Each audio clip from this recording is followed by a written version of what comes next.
Season 1 episode 1. Get out of my way! Get out of my way! Help is coming, kid. Oh, birds! You saved my life.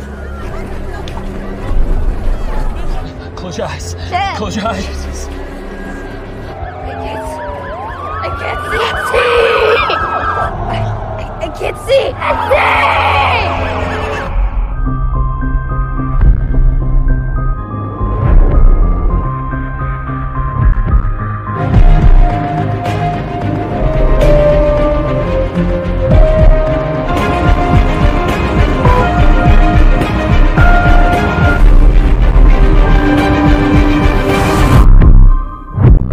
Pada suatu malam di sebuah dermaga diperlihatkan sekelompok penjahat tengah menyandera beberapa gadis untuk diperjualbelikan demi mendapatkan uang dengan cara yang berbeda. Namun aksinya tersebut harus terhenti ketika pria buta datang dan menghajar mereka dengan begitu mudahnya.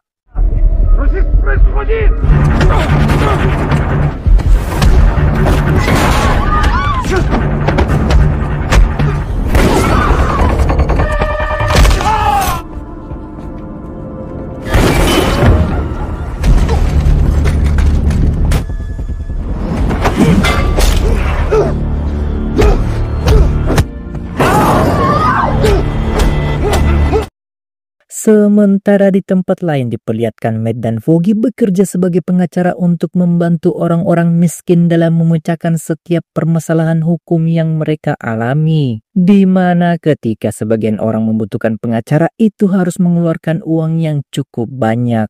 Sedangkan Matt hanya meminta bayaran seadanya dan bahkan mereka tidak mendapatkan uang sama sekali. Termaksud seorang wanita muda bernama Peck di hari itu diduga menjadi tersangka pembunuhan. Matt dan Foggy yang mengetahui bahwa mereka mendapatkan klien pertamanya dengan segera mendatangi kantor kepolisian dengan tujuan membantu kasus pembunuhan yang dialami oleh kliennya. Namun Peck yang ada di sana justru membuatnya bingung karena ia sama sekali tak mengenal Matt dan tak pernah menyewa pengacara apapun untuk membantunya. Karena niat tulus untuk saling membantu sehingga Peck mengatakan yang sebenarnya, bahwa ia sama sekali tak melakukan pembunuhan terhadap Daniel yang merupakan atasannya sendiri. Kasus ini merupakan jebakan yang Peck sendiri tak mengetahui siapa pelakunya dan motif pembunuhan tersebut. Please, it wasn't me. I didn't kill him. Please, you have to believe me. I believe you, Miss Page.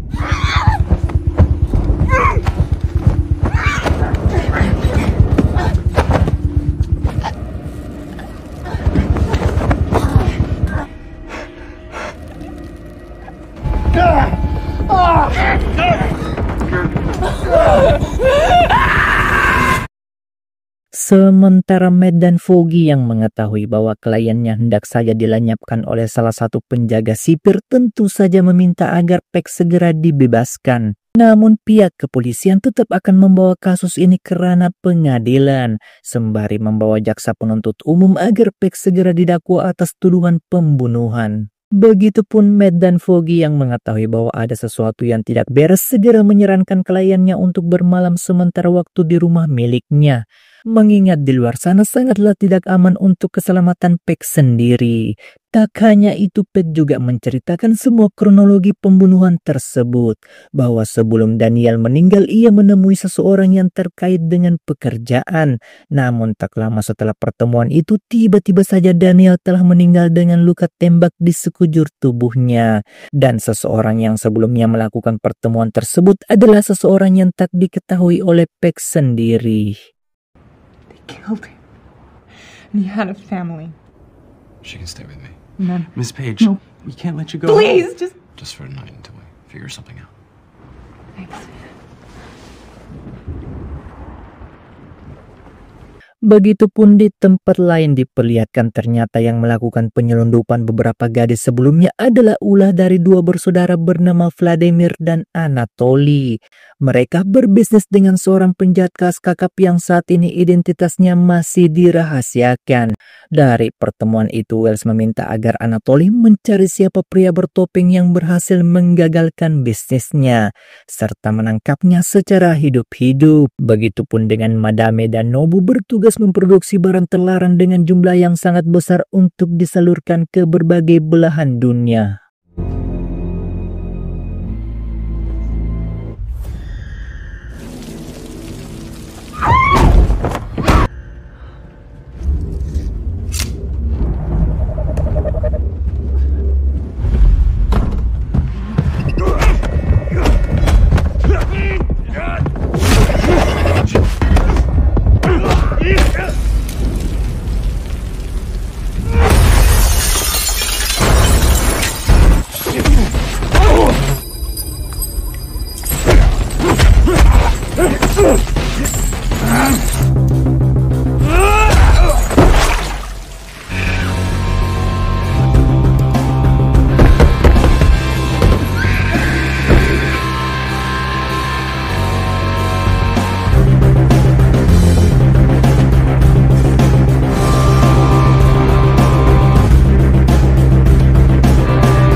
Season 1 episode 2.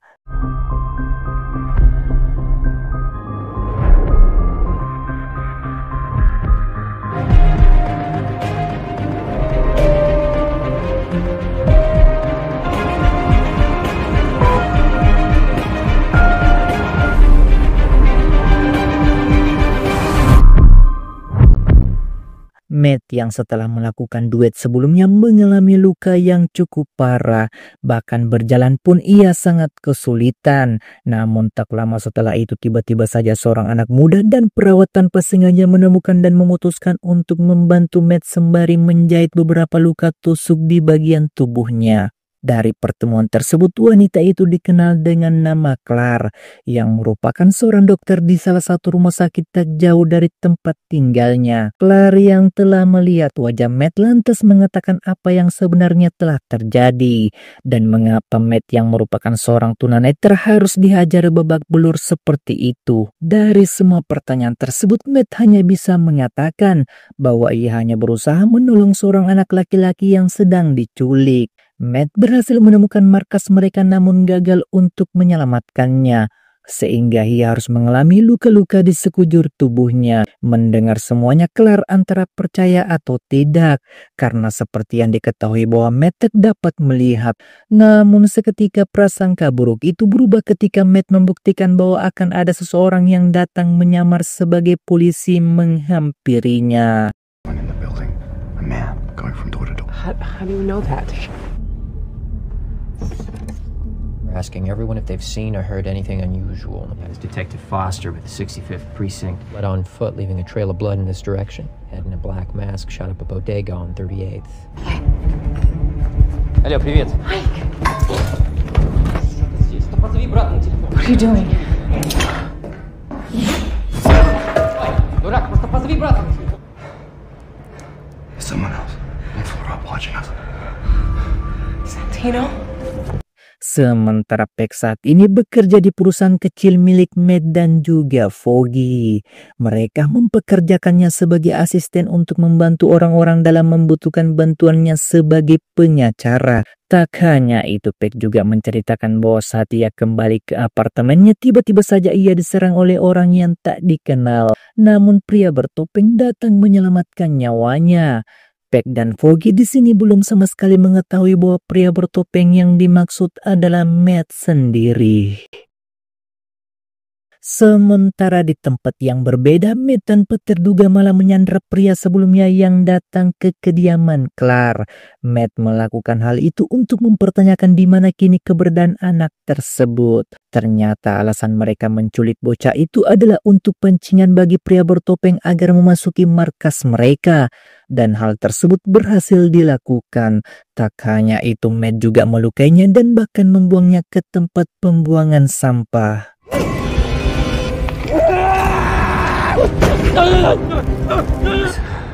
I need you to know why I'm hurting you. Underneath striker restaurant. 11th and 44. Where is he? You need to get your things and leave. Don't tell anyone where you're going. Next up, I'll be back.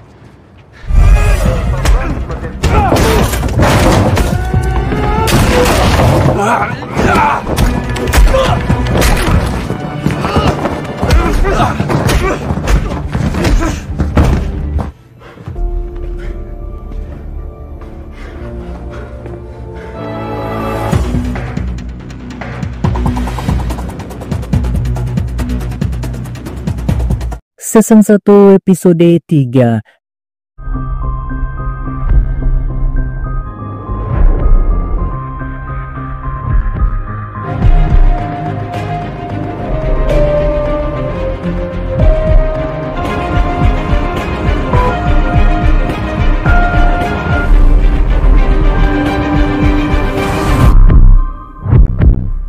Di suatu hari di tempat yang berbeda, diperlihatkan seorang pria bernama Haley datang menghampiri tempat olahraga bowling untuk bermain sementara waktu.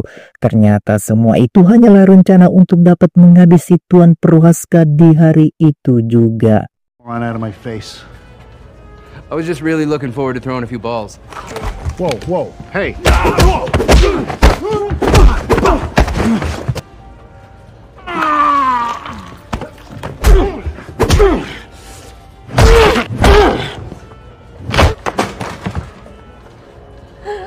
Hands up! Don't move! I want a lawyer. Haley saat ini ditetapkan sebagai tersangka kasus pembunuhan. Namun untuk mendapatkan pembelaan hukum, ia ternyata menyewa pengacara bernama Matt dan Foggy. Dari pertemuan tersebut, Matt sepakat untuk menjadikan Haley sebagai klien kedua mereka. Namun hal itu menimbulkan perdebatan di mana Foggy tidak setuju meneruskan kasus tersebut karena seperti yang diketahui bahwa pernyataan Haley menghabisi Prohaska adalah sebagai bentuk pembelaan diri dan hal itu tidak sesuai dengan apa yang terjadi di tempat kejadian perkara. Foggy menduga bahwa ada yang tidak beres dalam kasus tersebut. Namun karena Matt tetap bersikeras melakukan pembelaan hingga pada akhirnya kasus ini akan dibawa ke ranah pengadilan. Ternyata alasan Matt menerima tawaran tersebut karena sebelumnya seorang tangan kanan dari kriminal ternama di kota itu datang menghampiri mereka dan meminta agar Matt dan Foggy bersedia menjadi pengacara Haley dengan imbalan uang yang cukup besar. Sehingga tak ada pilihan, mereka akan mencoba menjadi pengacara Haley dalam menuntaskan kasus yang dialami oleh kliennya sendiri. Sementara Peck menghadiri pertemuan dengan seseorang yang mempunyai kepentingan di perusahaan Union Construction, tempat Peck pertama kali bekerja. Dari pertemuan itu Peck harus menandatangani berkas sebagai bentuk kesepakatan mereka, yang dimana berkas tersebut ternyata Peck tidak boleh menceritakan rahasia perusahaan dan mantan bosnya kepada media apapun. Dan bahkan harus merahasiakan kasus percobaan pembunuhan yang dialaminya sendiri. Mendengar semuanya tanpa terduga, Peck malah mendatangi istri mantan bosnya bernama Fisher. Dari pertemuan singkat itu, Peck memperkenalkan diri dan meminta kepada Fisher untuk mengusut kasus pembunuhan yang dialami oleh suaminya. Karena seperti yang diketahui bahwa Union Construction telah menyuapnya untuk menutup mulut. Dan Peck curiga jika perusahaan Union juga telah menyuap Fisher agar tidak menyelidiki kasus Daniel. Dan semua itu benar adanya, di mana Fisher sebelumnya pernah menuntut perusahaan namun gagal. Sehingga ia mengundurkan diri dan memilih mendapatkan uang ketimbang harus berhadapan dengan hukum yang sesulit itu. Dan hal tersebut terpaksa ia lakukan dengan alasan bahwa anak-anaknya masih membutuhkan uang untuk biaya keperluan mereka. Mendengar semuanya, Peck di hari itu juga mendatangi perusahaan media swasta untuk menceritakan semua apa di balik perusahaan Union tempat ia pertama kali bekerja. I think there's more to the story. About Union Allied Construction, if you're interested. Sementara di tempat lain diperlihatkan Matt, Foggy, dan Haley menghadiri pengadilan untuk menentukan hukuman yang pantas didapatkan oleh kliennya. Matt mengutarakan bahwa Haley melakukan pembunuhan itu berdasarkan pembelaan diri, dan salah satu saksi yang ada di sana juga menyatakan hal yang sama, sehingga tidak ada alasan dan bukti yang kuat bahwa Haley harus dihukum atas tindakannya. Namun yang jadi permasalahan, jaksa penuntut dari Prohaska tetap bersikeras agar Haley mendapatkan hukuman yang setimpal karena telah menghilangkan nyawa orang lain. Namun sekali lagi semua tuduhan itu tak dapat menyeretnya ke dalam penjara karena kurangnya saksi mata dan kesaksian dari pihak penuntut tentang apa yang sebenarnya telah terjadi. Sehingga tepat di hari itu juga Haley dinyatakan bebas dan tak bersalah. Ternyata yang mengatur semua permainan itu tak lain dan tak bukan adalah Wilson Fisk. Ia sengaja menyewa Haley agar dapat menghabisi nyawa Prohaska. Dan ketika Haley ditangkap, ia mengutus tangan kanannya untuk menyewa pengacara Matt dan Foggy agar dapat membebaskannya dari tuduhan pembunuhan. Wilson melakukan semua itu bukan tanpa alasan. Ia melakukan hal tersebut untuk semata-mata merusak citra mata Matt dan Foggy di mata hukum. Sehingga ketika hal itu terjadi, maka mereka sudah tidak mempunyai kewenangan untuk menjadi pengacara di kemudian hari.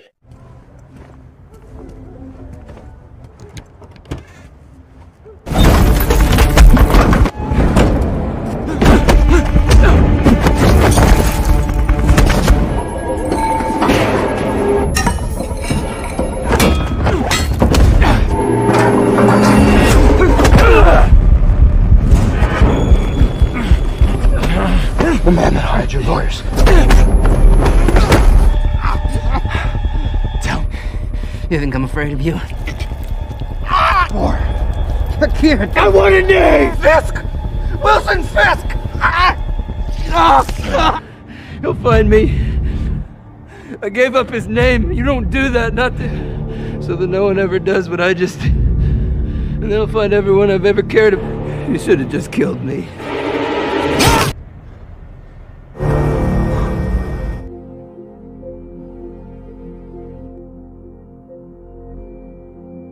Season 1 episode 4.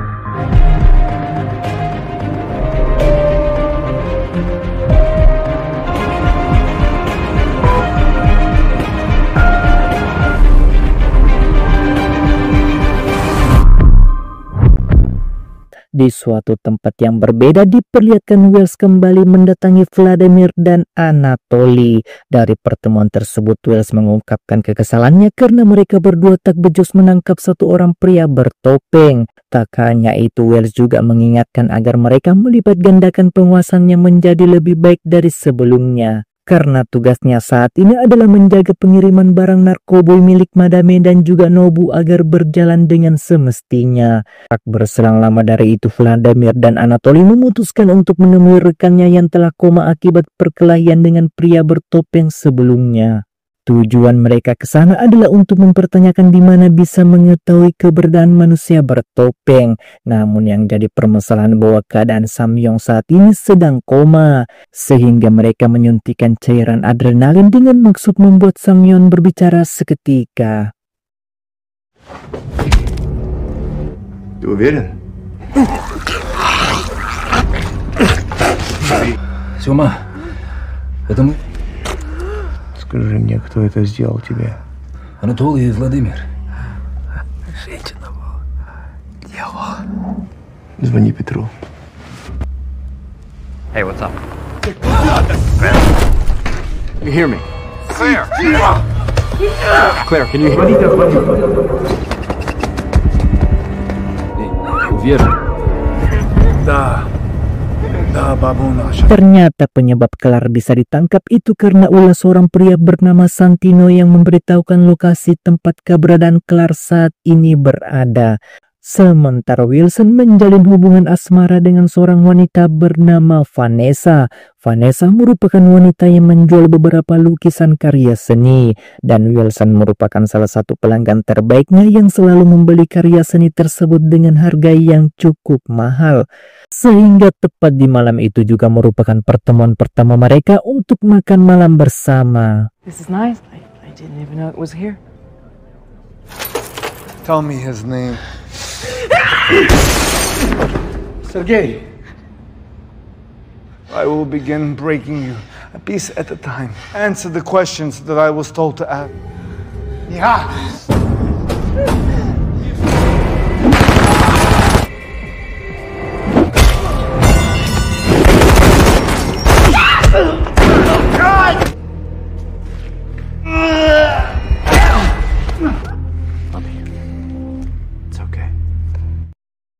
Anatoly yang mengetahui pria bertopeng benar-benar akan menjadi ancaman besar bagi mereka meminta kepada Vladimir untuk meminta bantuan Wilson.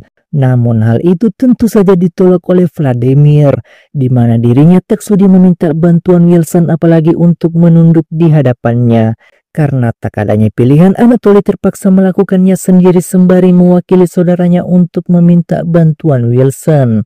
Ternyata Anatoly mendatangi langsung Wilson di acara makan malam bersama Vanessa, yang tentu saja hal itu mengganggu kencan malam pertama mereka. Wilson yang merasa terganggu dan kecewa akan hal tersebut tanpa basa-basi membunuh Anatoly di malam itu juga. Was that him? He'd like to have a word with you.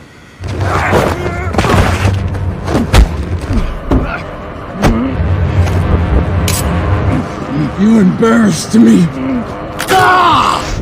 Babagi! Embarrassed me in front of her.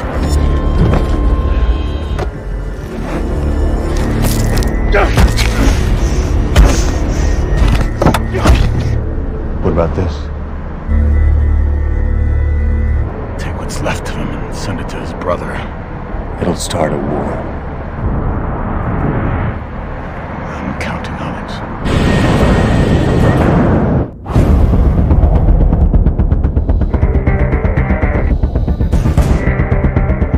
Season 1 episode 5.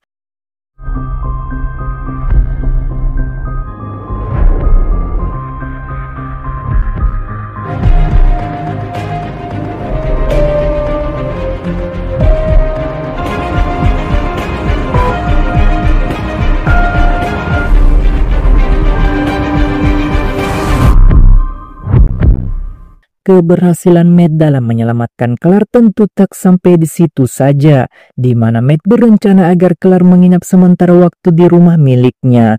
Karena seperti yang diketahui, jika Kelar hidup di luar dengan seorang diri, maka sudah dipastikan anak buah Wilson cepat atau lambat pasti akan menemukannya. Sementara di tempat yang berbeda diperlihatkan Wells mendatangi Vladimir serta mempertanyakan di mana keberadaan Anatoly.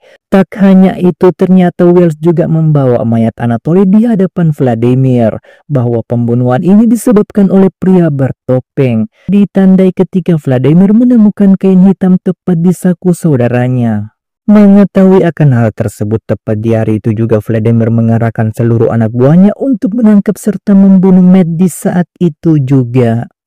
Заткнись ты уже, а?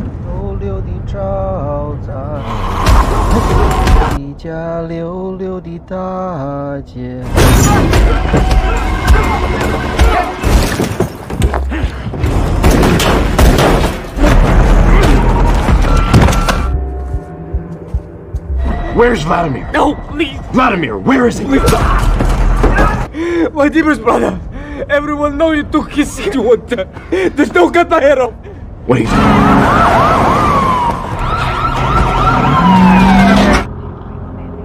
Grab! On the grab! Advise, 2 on foot, 100 to the 15.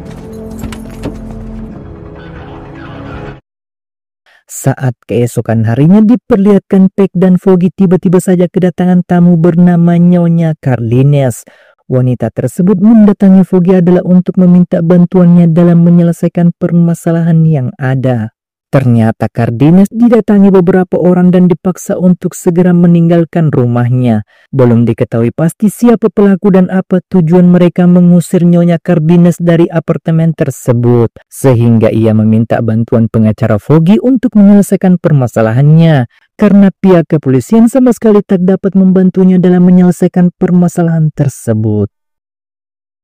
Sementara anak buah Vladimir yang ditangkap oleh pihak kepolisian sebelumnya harus dipenjara selama 30 tahun karena kedapatan membawa barang terlarang dan menyebabkan tewasnya salah satu imigran Cina di dalam mobil yang mereka tumpangi. Tak hanya itu, pihak kepolisian juga meminta tersangka agar memberitahu untuk siapa dia bekerja dan kemana barang terlarang tersebut akan diedarkan. Karena dengan memberitahukan sebuah nama maka akan mengurangi masa hukumannya.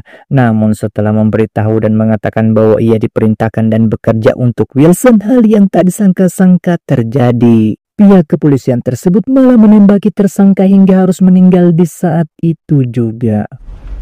Wait. Whose turn is it? Yours. Come on. No! What's that? Jesus! Oh my God! What's that? You shouldn't have said his name. No! Go, go!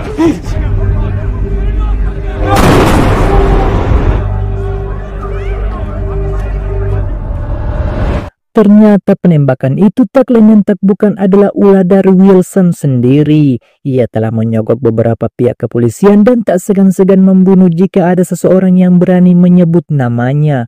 Begitupun Turi yang merupakan rekan bisnis dari Vladimir datang menghampiri. Ia mengatakan bahwa tewasnya Anatoly ada sangkut pautnya dengan Wilson, ditandai ketika salah satu anak buahnya mendapati mobil mewah berceceran cairan merah. Tur menduga bahwa Wilson dan juga pria bertopeng bersekongkol dalam mempermainkan Vladimir. Mendengar hal tersebut, Vladimir mengarahkan seluruh anak buahnya untuk menemukan keberadaan Wilson dan memberikan hadiah $1 juta bagi siapa saja yang berhasil menemukannya. Tak butuh waktu lama bagi Vladimir untuk menemukan keberadaan Wilson. Ia mempersiapkan segalanya untuk membunuhnya di malam itu. Namun siapa sangka hal yang tak terduga terjadi, di mana tiba-tiba saja Vladimir mendapat serangan mendadak yang mengakibatkan sebagian anak buahnya harus meninggal.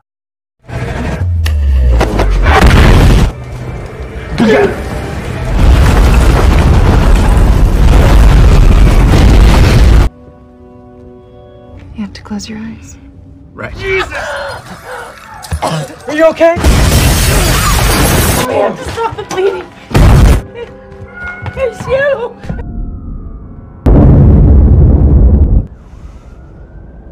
Listen, we should call it a night. Ternyata penyebab serangan ledakan tersebut tak lain dan tak bukan adalah ulah dari Tur atas perintah Wells. Ia bekerja sama dengan Wilson untuk mendapatkan bayaran yang lebih mahal, walaupun harus mengorbankan rekannya sendiri. Tak hanya itu, Matt juga berhasil menangkap dan menghajar Vladimir untuk membalaskan dendam atas apa yang telah ia lakukan kepada Claire sebelumnya. Namun aksinya di malam itu harus terhenti ketika kepolisian berhasil meringkus mereka berdua.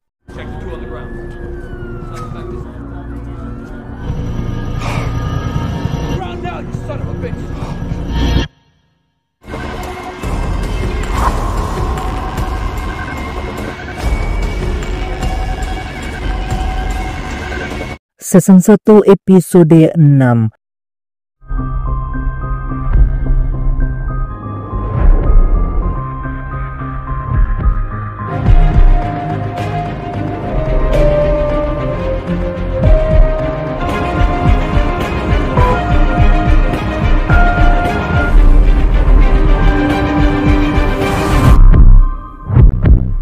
Matt dan Vladimir yang berhasil ditangkap oleh pihak kepolisian tentu tak tinggal diam, di mana di saat itu juga Matt mengetahui bahwa sebagian instansi kepolisian telah dikuasai oleh Wilson untuk membunuh mereka berdua. No witnesses.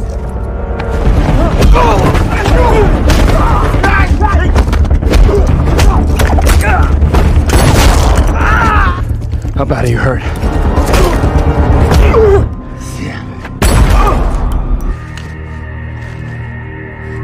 Eddie! Shots fired! Shots fired! The suspect's on foot!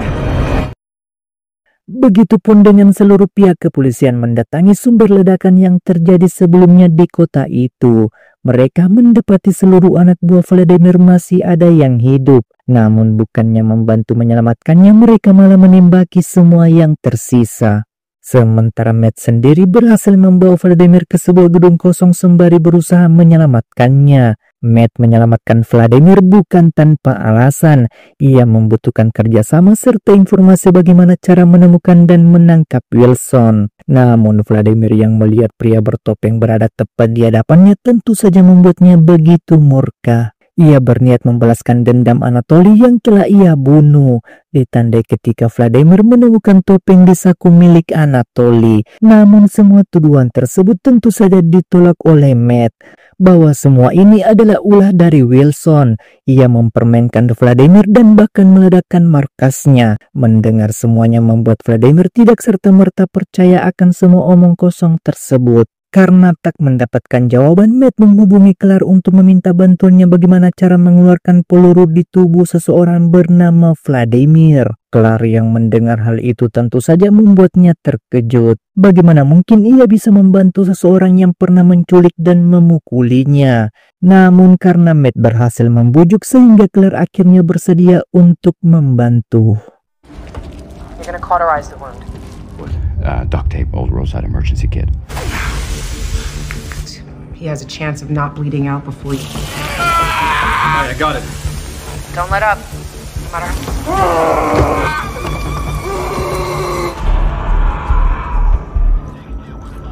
It's clear. I gotta go. 41, pickup of a 10, 10, 4, 7, and 12, abandoned building. Give me 85. Vladimir yang mengeluarkan suara yang cukup keras membuat salah satu polisi mencurigai keberadaan mereka, dan hal tersebut benar adanya, di mana Matt terpaksa melumpuhkannya dan meminta polisi tersebut agar segera menghubungi pusat dengan tujuan meninggalkan mereka serta menarik seluruh pasukannya.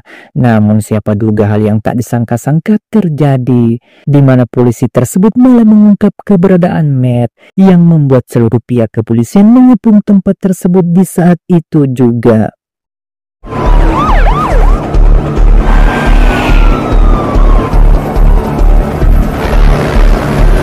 Taken a police officer hostage earlier this evening in Hell's Kitchen. Begitupun dengan Wilson yang telah mengetahui bahwa Vladimir dan pria bertopeng akhirnya berhasil dikepung, meminta Wills agar segera membunuh mereka. Namun ada sedikit permasalahan, di mana salah satu wartawan senior bernama Ben juga ternyata ada di lokasi. Ben merupakan wartawan senior yang tidak bisa disogok oleh apapun. Ia akan meliput berita yang dia anggap benar-benar terjadi, sehingga Wilson berencana untuk melibatkan seluruh media yang telah ia bayar untuk menghentikan Ben. Sementara Matt pada akhirnya berhasil membujuk Vladimir untuk memberikan sedikit informasi terkait dengan Wilson. Jadi sebelumnya Wills mendatangi Vladimir serta menawarkan kesepakatan bisnis di antara mereka. Wilson menawarkan perlindungan dari pihak kepolisian, sejumlah rekan bisnis dan akses ke orang-orang Cina agar bisa mendapatkan barang-barang terlarang. Tak hanya itu, Vladimir juga memberikan sebuah nama bernama Leslie Samway. Samway merupakan seorang akuntan yang menangani seluruh uang Wilson yang mengalir. Namun belum saja menjelaskan semuanya, tiba-tiba saja Vladimir menghajar Matt di saat itu juga. Not how I die. This is not how.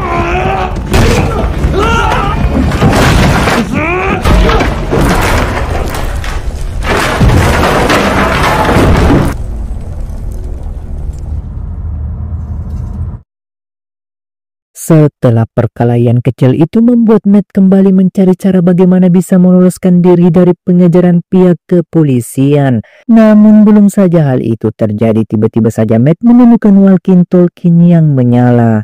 Dan ternyata itu adalah Wilson. Wilson tanpa basa-basi menawarkan kesepakatan bahwa ulah pengeboman yang terjadi di kota ini akan melibatkannya sebagai tersangka. ditandai ketika ia menyandra salah satu petugas dan sering terlibat dengan pihak keamanan, sehingga masyarakat dan media pasti akan menuduhnya sebagai tersangka. Tak hanya itu, Wilson juga menawarkan agar Matt membunuh Vladimir dengan syarat ia akan melepaskannya di malam itu juga. Namun permintaan tersebut tentu saja ditolaknya.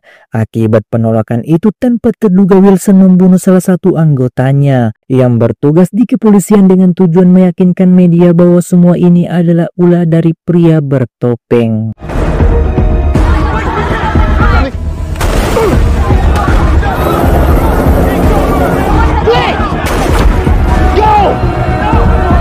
Get an EMT.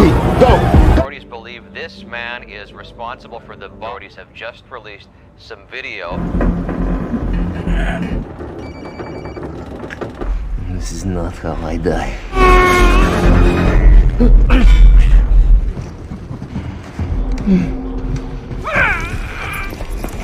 Sullivan is dead. I say again, Officer Sullivan is dead.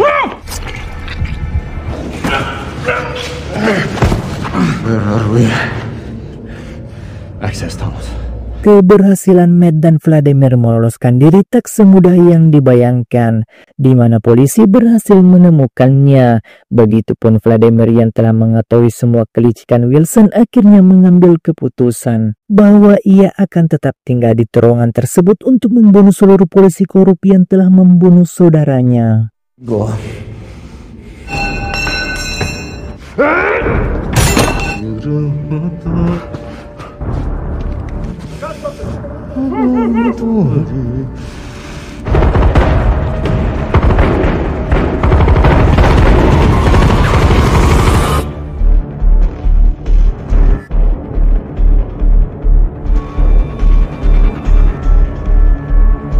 Season 1 episode 7.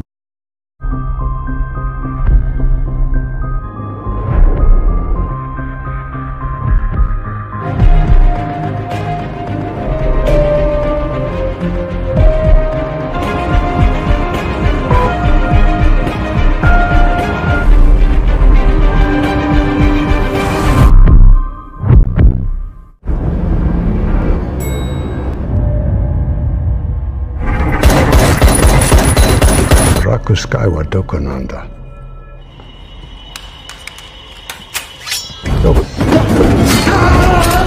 Baraku Skyward Dokonanda. 誰が船に乗せてった。次回。俺の家族にかけて耳を食え。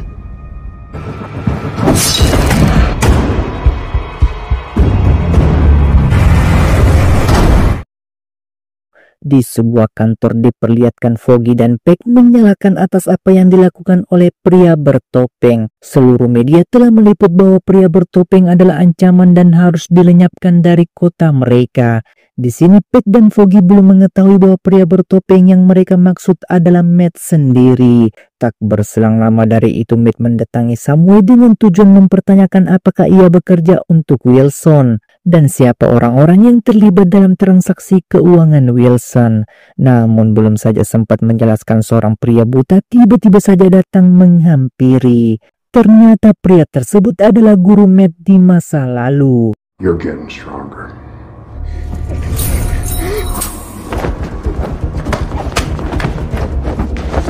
Feel the breeze? It's not enough. You got hurt, kid. Stick merupakan mantan guru Matt di masa lalu. Ia juga merupakan orang yang tak dapat melihat. Namun Matt begitu kesal kepada gurunya karena telah meninggalkannya selama 20 tahun lamanya. Tujuan ia menghampiri adalah untuk menyelamatkan Matt dari semua tuduhan-tuduhan tindakan kriminal yang tertuju kepadanya. Sehingga tepat di hari itu juga Matt terpaksa membawa Stick untuk berkunjung ke rumahnya sementara waktu. Walaupun tak dapat melihat, Stick dapat merasakan bahwa di rumah tersebut terdapat seorang wanita bernama Claire. Dari perbincangan singkat tersebut, Stick mengungkapkan bahwa wanita merupakan penghalang yang harus disingkirkan. Mengingat Matt merupakan seorang petarung. Petarung memiliki banyak musuh yang dapat membahayakan nyawanya dan bahkan orang-orang yang ia cintai. Sehingga itulah alasannya mengapa Matt menyembunyikan identitasnya di hadapan Pat dan juga Foggy. Tak hanya itu, Stick juga menyarankan agar Matt segera meninggalkan sahabatnya demi menyelamatkan mereka.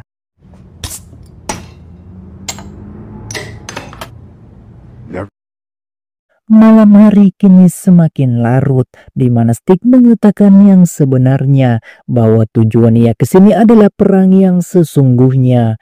Nobu merupakan rekan bisnis dari Wilson yang telah menyelundupkan senjata yang disebut sebagai Black Ski atau pembawa bayangan. Black Ski merupakan senjata mematikan bagi Matt dan juga Stick, sehingga ia meminta bantuan Matt untuk memusnahkannya di malam itu juga. Namun dengan syarat bahwa Stick tidak boleh membunuh orang-orang Jepang tersebut. How many do you read? I'm picking up 1,000 heartbeats. Do your job, I'll do mine. Move.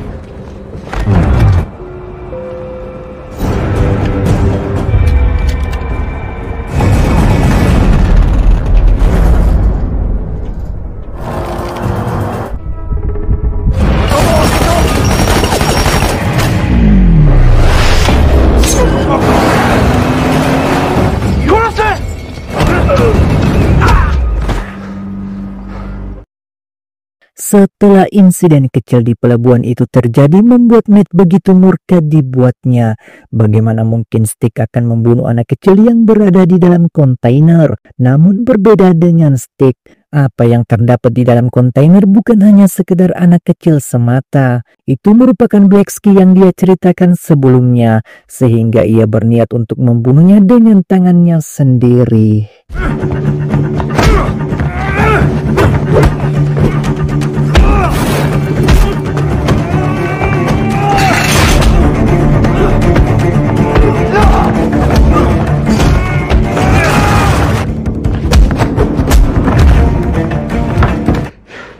Get out of my city.